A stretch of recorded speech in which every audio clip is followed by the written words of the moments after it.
ED. Mari yemavendors for ED ikatorohwa netop league. Ndiri kukuudzai, ndiri kukupai ultimatum kuti mari iyoyo ngaidzoke fast. Akadya mari iyoyo tiri kuita back. Mari yakapuwa mavendors for ED ndeyekuti muvenda awane $50, awane $100, awane pekutangira imoshi yana ma$1,000. What is that nonsense? Hazvina kumira mushe. Port Ngwarara akanzwa shoko kuti 2026 igore rake rekusungwa ende zvinhu zvinenge zvisina kumira mushe. But inini ndakatarisa mamiriro akaita zvinhu iko zvinezvi zviri kuratidza kuti Port Ngwarara akutsvaga vanhu vekusungwa navo achinopinda mugore ra2026 nekuti muZANU-PF pari kupisa.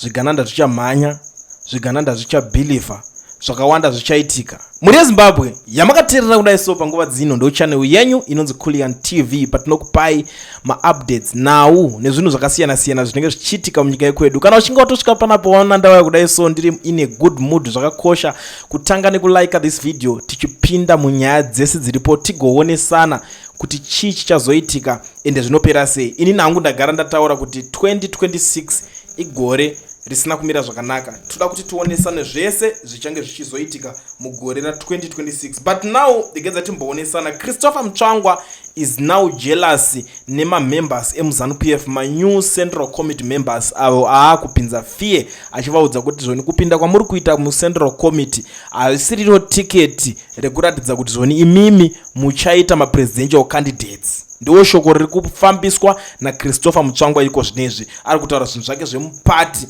ari kutaura kuti zvese zvamuri kutaura zvamuri kuita zvokuti mimi muri kuzojoina membership movhoterwa mupinda maCentral Committee ende nyaya iyi akanangana nakuda kwashatagwirai naPort Ngwarara. Ngwarara nyaya yake ndeyekuti arida kupinda muCentral Committee zvebaiginya ende apinda muCentral Committee asida kugumira ipapo. Bowera West arikuda kushingirira kubvisa Tafadzwa Mugwadi kuti apinde futi paumember of parliament. Saka nyaya zvacho zvakawanda wanda ndizototi kuti muchangonzwa zvinyaya but iye out of zvese kune ma-accusations enyaya dzakawanda dziri kubuda kuti iye wacho arikufanira kunge ari mukati. Ndo mamiriro akaita chinhu chacho ende pari kutopisa handisida kukunyeberai. But mugore ra2026 inini ndine ma-issues akawanda andiri kusangana nawo, ma-issues akawanda andiri kunzwa ari kutaurwa, kungava kuvhundutsirana, kuchikidzirana, kuudzana chokwadi just in case in advance kuti mugare maziva kuti zvinhu zvichange zvichizofamba sei. Ndasangana nechimwe chiri kutaurwa ma-streets pari kunzi dear Zim politicians, musazoti handina kukuudzai, whoever ari kurwa naVP Chiwenga uchaomerwa na2026 zvomenemene. Whoever akarwisa VP Chiwenga uchaomerwa na2026. Whoever ari kuronga kurwisa VP Chiwenga achaomerwa na2026. Make peace with the VP nguva ichiripo. Imi mabutlikas nema fake prophets chenjerai kubatiswa moto. Mukanya is dangerous. Vatarisire pasi at your own risk. Mukanya respect ED zvekudaro. Saka chero ukava padhuze naED but pahondo yako naMukanya unozvionera wega. Magetsa ndio nyaya iri kuitika. I don't know what is about to happen honestly because ini nyaya dzandakanzwa dzakawanda. Ndakambonzwa vamwe vachiti hanzi Chamisa ngari pameeting nana Mnangagwa vachitaura zvavaitaura and meeting yacho yakalasta for 2.5 hours. But inini handina kuzvibelieve because ndaitodawo ndiri munhu wekuti handikwanise kuuya nenyaya idzodzo ndichingorova breaking news because ndechida kuziva umbowo hwakakwana. But mumasources imomo kune zvinhu zvatainyevererwa ndikati inini ameno because inini ndakanzwawo Chamisa pachake achitaura zveGNU achiti zvakamboitika, takambochimhanya chinhu ichi chikabudirira saka chinozotadza nei kuzobudirira futi. Ndo matauriro aizvaitwa naChamisa achingorova madimikira ake airova paya. But now ndiri kuona Daniel Garwe ari kuataka kuda kwashetagwirei. Ndo nyaya yaita kuti futi ndiwe ndigare ndangoonesana nemhuri yeZimbabwe because inini handisi munhu wemakuhwa kana kuti munhu anosiya zvinhu zvichingoitika ndobva ndanyarara. Ndoda kuzivisana nemi, ndoratidzana nemi zvine umpowo. Anonzi Comrade Nhamo Yapera ndikuda kwashetagwirei kuZANU-PF. Kune vanhu vanoteedzera nyaya dzeZANU-PF munoziva zvinhu zvandiri kutaura. Chinzwa zvekutaurwa naDaniel Garwe pamusoro paComrade Nhamo Yapera. Ndauya nemahamba Nhamo Yapera. Ano yachikunyepera kuti nhamo yapera ari kukunepera ine kuti yakagara iripo icharamba iripo kuti ipere tinoshanda tichishandisa maoko nezvatakapuwa naMwari yenyadenga ndoshandira nyika ino.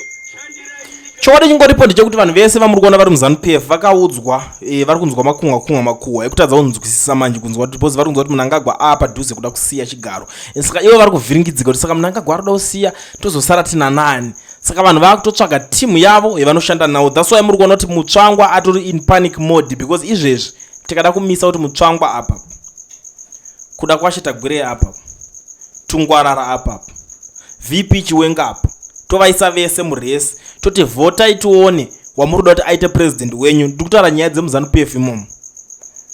Christopher Mutsvangwa haavhoterwa nevanhu kana 10.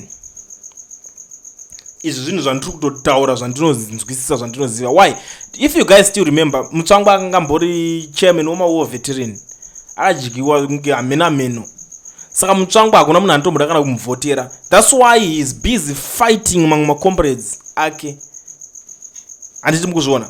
Now nyaya yacho yatengwa naDaniel Garwe. Now chakundivhiringidza ndichaziva kuti Daniel Garwe ari kusaidi rana Mutsvangwa here rekufaita Tagwirei kana kuti zviri kunyatsofamba sei. But honestly speaking, Mnangagwa is confusing all of them, because havachamunzwisise zvokuda kuti unouya uchida kuzemberana Mnangagwa uchizvitaurira loya kwaari anopedzera kuita zvinhu zvisiri zvokufunga kuti saka I think ndikaataka this one, because shoko rara kufamba panapa nderekuti pane yakaenda kanzwa kunzi Masomero akaenda ku State House akati aiwa that guy anonzi Tungwarara haasi kuda kusapota 2030 but anoda kutorwirawo kuti iye azvita sei azopinda. Hazvirambike and hazvibvumike futi at the same time.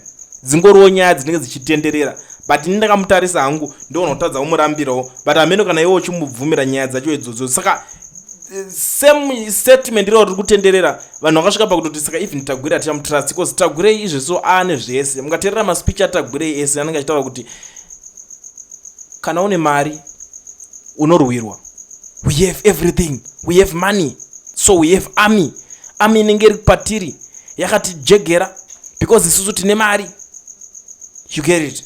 So ndo mamiriro anenge akaita chinhu chacho. But muRezimbabwe inini I don't want to waste much of your time ndichingoramba ndiri panyaya imwe chete. Regedza tipinde pane imwe propaganda iri kutenderedzwa nevarakashi vemuZANU-PF vari kutaura kuti zvoni Zimbabwe ikonomi yavo yapadenga ne6% kukurira South Africa. Ndo zvinhu zvandiri kunzwawo inini panapa zvandiri kushamisika kuti what kind of propaganda is this? Pamanumbers already Zimbabwe yagara iri diki, even paspace yenyika chaipo Zimbabwe yagara iri diki pane South Africa. Andichazikana pakunzi paeconomy, and I understand kuti vamwe vanhu havana exposure. Some people havasati vambobvira vakambopinda kana muSouth Africa macho vaona kuti inoraramika sei. Havasati vambosvika vakaona kuti kuSouth Africa magetsi haatomboende zvekudaro. Load shedding dzinomboitika, but havasati vasvika vakaona kuti kureserve haatoko futi magetsi. People are surviving. People are living the way they want. Handisisi pakuda kunyataura inyaya, but regedza tipinde mune nyaya yacho propaganda iri kutenderedzwa yekuvharisa gore vari kufamba nayo. Vari kuti Zimbabwe has emerged as Southern African fastest growing economy in 2025, recording a projected 6% GDP growth, a sharp rise from 1.7% in 2024. This strong rebound has been driven by improved agricultural output following last year's drought, a mining upswing supported by record global gold prices, accelerated infrastructure development, a recovery in manufacturing, and improved currency stability. The International Monetary Fund (IMF) has acknowledged Zimbabwe's progress, setting notable improvements in macroeconomic stability. The country's growth outlook now stands about the sub-Saharan Africa average, reflecting renewed confidence in one of the region's most complex economies. This momentum aligns with Vision 2030, reinforcing Zimbabwe's pathway towards upper middle class income status, with ongoing reforms ushering the Zimbabwe gold ZiG currency and inflationary pressures, easing the attention in now shifting towards scaling up growth in key sectors such as energy infrastructure and industrialization. The comeback is real, the work continues. But in first thing first, before I waste much of your time, ukanzwa pari kutora nyaya dzeeconomy dzavo vakangoda kungopinza zigi mukati ndakutodedzera ndakutosumudza rokuti right, you can't compare yourself with South Africa, because in South Africa havashandisi mari yeimwe nyika. they don't use they don't use my US, they use rand. Chinoitika pa rand remu South Africa riri strong. How? Because rinotenga fuel, rinotora passport, and in fact passport yavo is the cheapest by the way, but rinotoita zvese zvisingaitwe nezigi kuZimbabwe. South African rand rinoita ndo currency yavo. Ukatouya neUS, to those who have never been in South Africa, ndikutaura, I'm telling you this and I'm challenging you. Kana uchida une nharo dzaunadzo idzodzo, uya nema-US ako muSouth Africa, ubvoenda kana parestaurant kana pai, uone kuti unorara wadya here, uone kuti haurare nenzara here. Bring your USD, uya necash yako yema-US. But if you go to Zimbabwe ukandaone marands unotenga pauri kunzwa kuda kutenga, ukandaone ma-US unotenga pauri kunzwa kuda kutenga, zigi racho whatever, asi zigi rine pangu patisingatenge. It's funny. Amen. Pamwe ndokonozonzi ndotaurisa because isusu nyaya yekunzi totaurisa yakabvira kudhara ichingotaurwa kazvingonzi ana kuliende kutaurisa pamuromo pamuromo of the year. But you know what guys, I'm not like that honestly. Ndiri mutoriwo munhu atori bho munomboziva ekutoti but inini kana zvimwe zvinhu zvikatoitika nditori munhu wekuti ndotogona kutoswera ndakatombozvinyararirawo pazhinji. But imimi tell me, ndonyarara sei kana zvinhu zvichinetsa kudai so zvichiitika zvakadai so munyika yekwedu? Ndonyarara sei? Infe ndakanyarara nenchinyararirei kana zvinhu zvichinetsa manetsero iwaya zvichiitika maitikiro iwaya? Buda ndinyarare ndizonzi aiwari ndakanyarara anozotaura wacho ndiani? Vanhu vangani vakanyararidzwa apa nemari neti whatever zvavakapuwa, vakanyararidzwa vamwe vachipuwa mari kuti imimi toda tumuite zvakati ini ndakaipuwa nani? But ndakanyarare tingotaura zvese vakatitsvaga kakasingapere, ndakatsvagwa kasingapere kakawanda kuti ari papi, totomboona kuti mbodidi timbotaura naye, wewe uri kuti zvifambisa sei uta sei, but ndiani akazonditsvaga kandiona pandanditi pacho. Anyway, I don't want to waste much of your time ndichitaura zvinhu zvakawandisa, but ndoda kungoshandisa mukana uno kutozivisawo vanhu vari muSouth Africa vaya vanoda kuregisterwa makambani nekuvhurwa ma-FNB business account vasina ma-permits kana ma-study permit kuti mazuva ano zvaaeasy. Pane kambani inonzi Education Research inotungamirwa nana mukoma Owen. Aiwa, idzi ndo shasha manje. Chinodiwa kuti unge uchibatsirikana pane this program yavari kubatsira, make sure kuti une passport. Zvokuti hauna permit ndagara ndataura kuti it's not a problem, ndo saka varipo kuti vakubatsire kuregister company wokuvhurira FNB business account. Ndikuzoti muri kunetsekana ndoita sei nda bank account kana kuti ndizoita madhira angu ndizodaiso ndati Education Research is the way to go.